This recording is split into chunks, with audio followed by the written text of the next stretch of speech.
Alors ce film retrace l'expérience d'une recherche européenne sur le renouvellement des tissus pavillonnaires. Pourquoi on s'est intéressé à ces espaces? Parce qu'en fait, depuis de nombreuses années, ils s'étendent autour des villes, dans les périphéries urbaines, et posent des problèmes en termes de gestion des réseaux, en termes de coûts, en termes de dépendance à la voiture et du coup de pollution, et aussi de disparition des terres agricoles au profit du bâtiment. Donc par rapport à ça, nous on s'est posé la question de comment est-ce qu'on pourrait réduire cet étalement urbain, à travers quel dispositif, et notamment est-ce que les habitants de ces espaces pavillonnaires ont un rôle à jouer là-dedans. Cette recherche, elle a été construite autour d'une comparaison entre 3 pays, la France, la Belgique et le Danemark. Et l'originalité, c'est que des écoles d'architecture, des facultés d'urbanisme travaillent en partenariat avec des professionnels pour en fait travailler directement sur la production de modèles d'action qu'on pourrait entreprendre demain. En France, l'école d'architecture travaille avec une start-up d'urbanisme qui s'appelle le Lab in Vivo, qui travaille spécifiquement sur la densification. En Belgique, c'est l'université de Roskilde qui travaille avec Intrastructure, qui est un bureau de design. Donc là, on interroge la petite échelle comme déclencheur d'action à grande échelle. Et enfin, au Danemark, c'est l'université de Roskilde qui travaille avec un collectif, le collectif Givrom, qui s'intéresse à la participation des habitants dans la réactivation des milieux urbains. We worked with the intensification of uses in urban space, and we did that with collaborating with the local community inhabitants. And we work with the festival as a tool to engage citizens in defining and experimenting with new uses for urban space. And the inhabitants were part of planning the festival, and out came different, so we arranged 2 festivals, and out came different ideas and values of what the local citizens saw as central values to be in the city center of Viby. We work in a residential subdivision in the city of Vosseler in Belgium, and there we experimented with collective prototyping in order to involve residents, local authorities and other local actors to start from how people live and how they wish to live in this environment in order to tangibly connect it to local and super-local dynamics in order to find alternatives, more sustainable alternatives to live together in these environments. And yes, so we developed different experiments, and from these we are now trying to concretize some of these alternatives in the residential subdivision. We are now working on a project with the inhabitants to develop alternatives for the public space, but also we're trying to understand how front gardens can be used in a different way, more collectively, in order to improve the green qualities of the neighborhood by creating better relation with the street.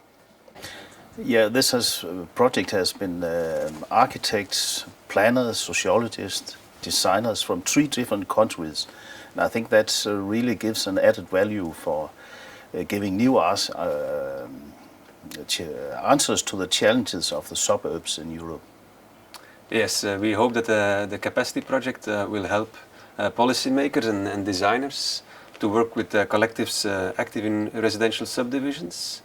And we hope that the tools that we developed, like games and festivals and the prototyping, will help these collectives to change their environments the way they want it.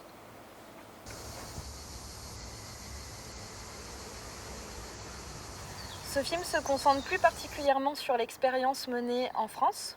On a choisi de travailler dans un lotissement qui s'appelle La Clermande, qui se situe dans la première couronne périphérique d'Aix-en-Provence. On a choisi de travailler sur ce lotissement pour 2 raisons. La première, c'est qu'il est concerné par les politiques de densification et du coup aujourd'hui, à la place des maisons, on pourrait construire des immeubles par rapport à la réglementation.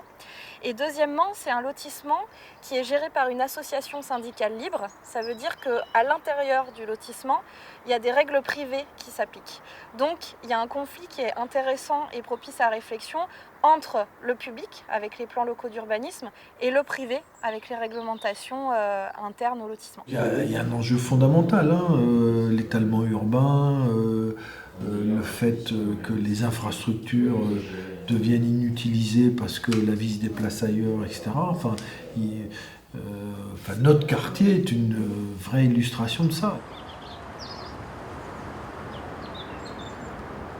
Pour faire ça, on a travaillé 3 années. On a commencé déjà par essayer de constituer avec les habitants un groupe de réflexion. Pour ça, on a organisé en fait des ateliers de cartographie participative où l'idée c'était de pointer ce qui fonctionne bien, pointer ce qui ne fonctionne pas et d'essayer déjà d'avoir une vision commune du lotissement. Donc là, on va le refaire en grand en fait et tous ensemble pour qu'on mette toutes nos idées et qu'on fasse ce qu'on appelle un diagnostic partagé. Donc l'idée c'est de construire en fait une vision commune du quartier. Oui, alors finalement on apparaît tout petit nous dans cet ensemble. Oui, mais on est verts, nous. Par contre, ils ont mis des récupérateurs de verre à un endroit totalement débile. Et jamais au même endroit d'ailleurs. Où ça? Là, en bord de route. Il n'y a pas de façon pour se garer. Et puis en plus, quand on est à pied, il faut aller sur la route pour mettre les bouteilles. Et vous voulez qu'on le déplace où du coup? Je sais pas, mais enfin là, je ne comprends pas. Qu'est-ce que vous avez pensé de ce premier atelier pour construire une vision commune du lotissement? Moi, je trouvais ça très intéressant, vraiment. Je trouvais que les gens ont parlé assez facilement et ça m'a bien plu. Ouais, non, je trouvais que c'était une belle réussite, notamment sur l'expression, quoi, le fait que les gens puissent parler. Je trouvais ça très bien. Je trouve qu'il manquait un peu de personnes, mais bon. Ça, c'est important, c'est un peu comme la discussion qu'on a eue tout à l'heure à la fin, c'est quelle image de l'architecte, quoi. Parce qu'on comprend bien toute l'image qu'on a partagée avec vous sur le côté urbanistique, sur le côté développement du quartier et tout ça. Mais l'image qu'on avait de l'archi, nous, c'était quelqu'un qui faisait sa maison, qui faisait notre maison. Et là, on va rentrer un peu dans ce projet-là, quoi. Donc ça va être rigolo. Mieux comprendre ce à quoi on sert. Voilà. Quelque part. Ouais. Et puis faire bouger cette image qu'on a, tu vois, parce que c'est vrai que l'image qu'on a, c'est une image. L'architecte apporte des idées, et puis nous on dit ah oui ça c'est bon, ah oui ça c'est pas bon. Enfin voilà. Là on construit autre chose, autrement, et ça c'est sympa. Ça va être sympa. Ensuite, on a enclenché une deuxième étape en se posant la question du projet de vie de chaque ménage du lotissement et comment est-ce que ce projet de vie pouvait avoir des perspectives en matière de densification. Donc pour ça, on a organisé des ateliers avec chaque ménage où on a fait des modélisations 3D de leur logement actuel et des perspectives possibles, donc en incluant en fait des possibilités d'extension des maisons, de duplication aussi des maisons, diviser la parcelle et en créer 2. Et à partir de ça, chacun a pu voir comment pouvait évoluer son bien et se projeter aussi dans un avenir de densification douce possible. Parce que moi, ce que j'identifie dans ce que vous venez de me raconter, c'est que vous avez en fait 2 projets. Celui de vivre bien dans votre maison, oui. Donc vous y habitez, et donc de l'adapter quand même au fur et à mesure de vos besoins, de vos nouvelles façons de vivre, etc. Et le deuxième, c'est de peut-être optimiser le terrain pour songer un jour à déménager, à offrir à vos enfants et puis vos petits-enfants des opportunités de peut-être diviser, de peut-être construire. Ensuite, on a mis tous ces projets ensemble sur une carte, même une 3D en 3 dimensions, pour que chacun puisse se rendre compte de l'impact du projet des autres sur sa parcelle et qu'on puisse discuter de quelle densification serait acceptable. Est-ce que j'accepte le projet de mon voisin? Est-ce que mon voisin accepte mon projet? C'était vraiment ça l'objet, et du coup de rediscuter les règles intérieures du lotissement qui empêchent les projets de se faire et de voir si on pouvait les faire évoluer et permettre ainsi au lotissement de ne pas rester dans sa forme initiale, mais de ne pas tomber non plus dans une densification à outrance. Ça, c'est le projet qu'on a dessiné avec Madame Loyer, qui est assez probable. En fait, ils voudraient faire un escalier extérieur ici et une petite extension. Et là, on avait imaginé, ils ont déjà un local en bleu existant, donc ça pourrait devenir une habitation. Voilà. Et là, il y a on ne peut pas passer.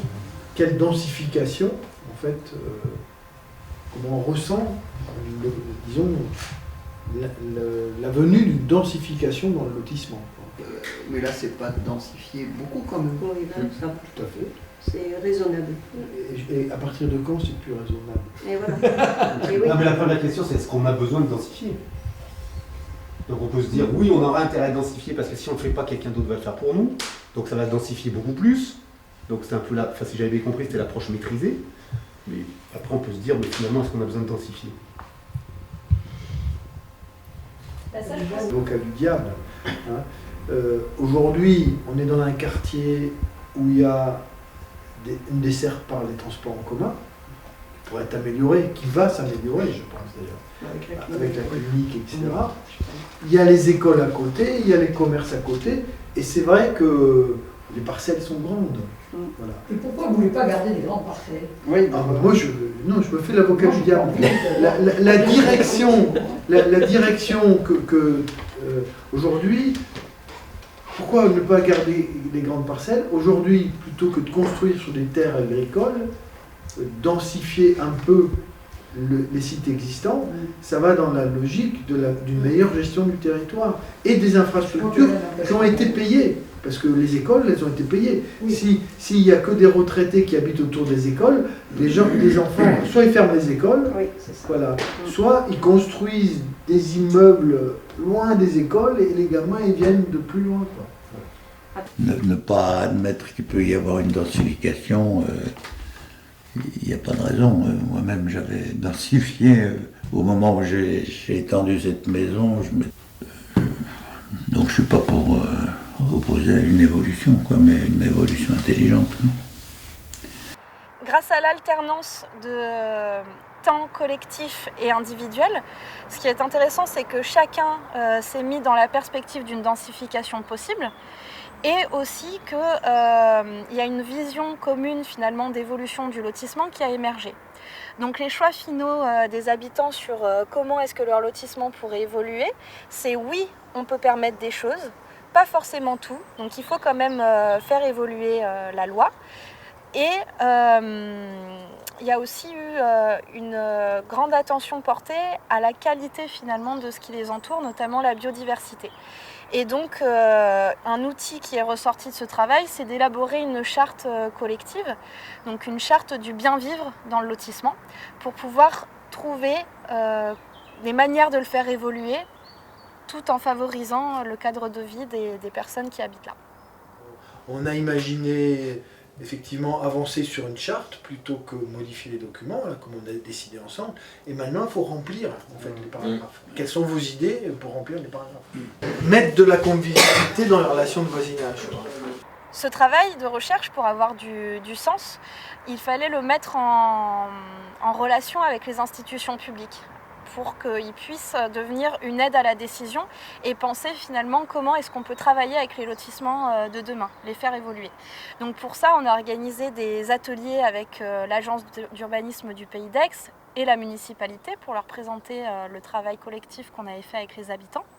Et ce qui est intéressant, c'est que ça aboutit à une révision du plan local d'urbanisme en se reposant la question d'une densification plus adaptée, pas forcément maximale partout. Donc le lotissement de la Claire-Nande aujourd'hui, il est plus densifiable de manière maximum, mais avec une densification adaptée, comme ça a été fait d'ailleurs dans d'autres lotissements. Et le deuxième point intéressant, c'est qu'il y a une réflexion aujourd'hui qui est menée pour envisager une stratégie de densification douce à l'échelle du Pays d'Aix. Le travail de recherche de l'ENSAM que vous avez mené nous a beaucoup fait évoluer dans notre système de pensée sur la question de la coproduction et de la prise en compte de l'implication des habitants dans la construction des projets. C'est vrai que ce n'est pas des choses qu'on a l'habitude de faire de manière générale et encore moins dans les tissus pavillonnaires. Donc ce premier point était vraiment très important pour nous. Et ça a permis aussi de faire émerger un projet de densification douce des tissus pavillonnaires qu'on aimerait décliner à l'échelle de la ville d'Aix et de ses quartiers, mais qu'on aimerait aussi décliner à l'échelle de l'ensemble du pays d'Aix. Le pays d'Aix est un territoire donc maintenant, métropolitain, qui s'inscrit dans une métropole de près de 2 millions d'habitants et qui a la particularité d'avoir une proportion très importante de tissus pavillonnaires, soit du diffus, des espaces totalement diffus, soit des espaces plus organisés dans des lotissements. Et donc aujourd'hui, il n'y a pas vraiment de projet d'urbanisme sur ces secteurs-là et ça nous a permis de réfléchir à ces questions à l'échelle des 36 communes du pays d'Aix. Concrètement, on est en phase de réflexion pour mener un partenariat opérationnel avec le lab InVivo qui donc lui est un laboratoire qui réfléchit, se présente comme une start-up d'urbanisme qui réfléchit à la densification de ces tissus pavillonnaires dans une logique de co-construction avec les habitants et les collectivités et aussi l'agence d'urbanisme du pays d'Aix. Cette recherche-action en France, elle a permis de développer un modèle d'action sur l'espace privé, dans la continuité de ce que développait déjà le Lab InVivo, notamment sur le concept Build in My Backyard, BIMBY. Et dans le cas particulier de la Clairnande, il y a aujourd'hui des gens qui pensent à faire des extensions, qui sont en train de faire des projets de restructuration. Et donc on voit que c'est vraiment effectif et que les institutions publiques peuvent s'en emparer. Et tout au long de la recherche, on a mis en regard en fait cette expérience française avec les expériences danoises et les expériences belges pour développer des modèles d'action, soit dans l'espace privé comme en France, soit dans l'espace public comme on peut le voir dans les deux autres expériences. Donc cette recherche européenne qui a comparé 3 pays en abordant les dimensions publiques et privées des espaces pavillonnaires, elle montre 2 choses. D'une part que les espaces pavillonnaires, oui, posent un certain nombre de problèmes, mais ont aussi des qualités. Et 2, qu'on ne peut pas faire la ville de demain, en tout cas envisager leur transformation, sans impliquer les habitants, qui peuvent être des acteurs à part entière du processus de densification.